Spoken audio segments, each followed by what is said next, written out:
Imamu mmoja anaripotiwa kujeruhi waumini wa Kiislamu wa msikiti wa Takwa Njiru jijini Nairobi katika mgogoro wa usimamizi wa maabadi hayo. OCPD wa Kayole John Worth amethibitisha kuwa makundi mawili yanavutana kuhusu usimamizi wa shughuli za ibada katika chumba hicho cha ibada ambacho sasa kimefungwa kusubiri amri ya mahakama.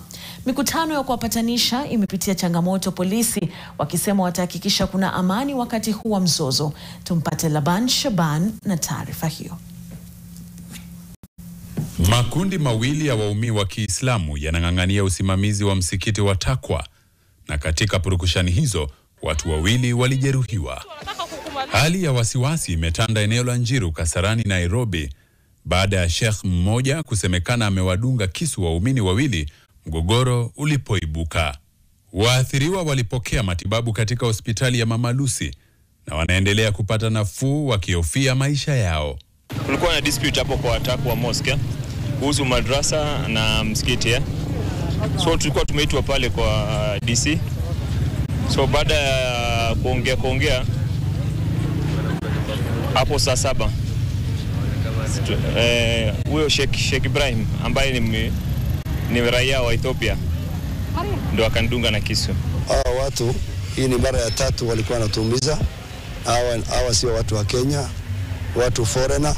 Kwa sasa kesi kuhusu usimamizi wa msikiti umekwama kotini, waumini wakiomba serikali iingilie kati kikamilifu. Tumejaribu kuwapeleka koti kila mahali lakini wametushinda kimfuko. Tumerudia kwa mara mingi. Tumewapeleka kotini lakini wako na hela nyingi kutushinda. Tunataka serikali achukulie watu hatua, wakae mbali na hiyo msikiti, na msikiti yenyewe imefungwa mpaka hii mzozo ishe. Sisi shida kubwa ni hawa wanajigamba kwa serikali.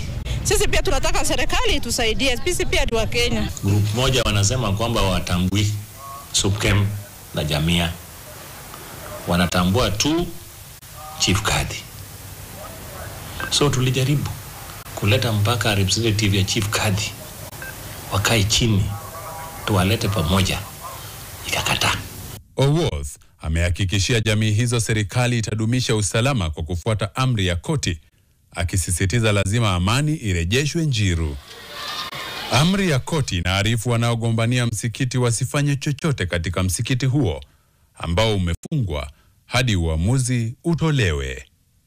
Laban Shaban, NTV.